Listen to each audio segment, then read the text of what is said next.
Hi friends, welcome back to my channel వంటలు ముచ్చట్లు. నేను మీ లక్ష్మి. ఇవాళ మీకు చూపిస్తున్న రెసిపీ ఎగ్ పకోడా. ఈవినింగ్ స్నాక్గా అయితే చాలా బాగుంటుందండి. చాలా ఈజీగా ప్రిపేర్ చేసుకోవచ్చు. పిల్లలకి ఎంత బాగానో నచ్చిద్ది అనమాట.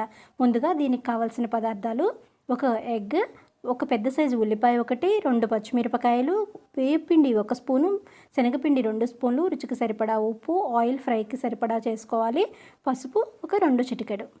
ఇప్పుడు ఒక ఎగ్ మిక్సింగ్ బౌల్ తీసుకొని ఎగ్ని బ్రేక్ చేసుకొని ఎగ్ని చక్కగా మిక్స్ చేసుకోవాలండి. చక్కగా ఎగ్ అంతా వైట్ది ఎల్లో కలర్ రెండు కూడా చక్కగా మిక్స్ అయ్యి చక్కగా బాగా మిక్స్ అయిపోవాలి. ఎగ్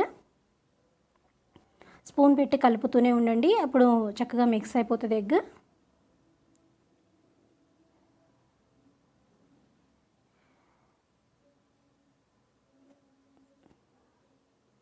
ఇలా ఎగ్ బీట్ చేసుకున్న తర్వాత ఇందులోకి సన్నగా కట్ చేసుకున్న ఉల్లిపాయలు, పచ్చిమిరపకాయలు ఇందులోకి యాడ్ చేసుకోవాలి. ఉల్లిపాయ ముక్కలు సాధ్యమైనంత వరకు సన్నగా కట్ చేసుకోవాలండి. పచ్చిమిర్చిని కూడా చాలా సన్నగా కట్ చేసుకోవాలి. ఇందులోకి 1 స్పూను బియ్యపిండి, శనగపిండి, రుచికి సరిపడా ఉప్పు, కొంచెం పసుపు కూడా యాడ్ చేసి ఇవన్నీ మిక్స్ అయ్యేలాగా కలుపుకోవాలి.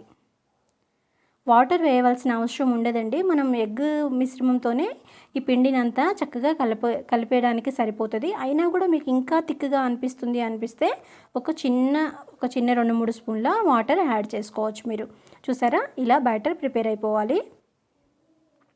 ఇప్పుడు మనం స్టవ్ ఆన్ చేసుకొని కడాయి పెట్టుకొని ఆయిల్ పెట్టుకుందామండి. ఆయిల్ హీట్ అయిన తర్వాత స్పూన్ తోటి కొంచెంగా పకోడాలాగా వేసుకుందాము. ఎగ్ ఉంది కాబట్టి ఇందులో చాలా స్పీడ్గా ఫ్రై అయిపోయిద్దండి. మీడియం ఫ్లేమ్ కన్నా తక్కువే పెట్టుకోవాలి ఫ్లేము.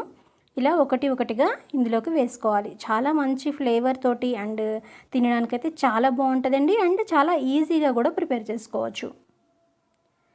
ఫ్లేమ్ అయితే మాత్రం ఖచ్చితంగా స్లోగా ఉంచుకోవాలి. అన్నీ ఒకదాని తర్వాత ఒకటి వేసుకున్న తర్వాత మరీ ఎక్కువ వద్దండి, ఒక 5 or 6 వేసుకోండి చాలు. అండ్ ఇలాంటివి ఫ్రై చేసేటప్పుడు ఆయిల్ కూడా చాలా తక్కువగా పెట్టుకోవాలి. ఒకసారి ఒకవైపు కాలిన తర్వాత రెండో వైపుకి ఫ్లిప్ చేసుకుందాం. ఇలా మంచి కలర్ వచ్చే వరకు ఫ్రై చేసుకున్నారంటే టేస్టీ ఎగ్ పకోడా రెడీ అయిపోతుందండి. ఈ స్నాక్ పిల్లలకే కాదు పెద్దవాళ్ళకైనా అందరికీ చాలా బాగా నచ్చిద్ది. ఫ్రెండ్స్, మీకు నచ్చిందా? అయితే తప్పకుండా ట్రై చేయండి. ఈ వీడియో మీకు నచ్చినట్లయితే లైక్ చేయండి, షేర్ చేయండి, రెసిపీ ఎలా ఉందో కామెంట్ చేయండి. మొదటిసారి నా ఛానల్ చూస్తున్నట్లయితే నా ఛానల్ సబ్స్క్రైబ్ చేసుకొని పక్కనే ఉన్న బెల్ ఐకాన్ క్లిక్ చేయండి. అప్పుడు నేను వీడియో పెట్టిన వెంటనే మీకు నోటిఫికేషన్ వచ్చేస్తుంది. Thank you for watching.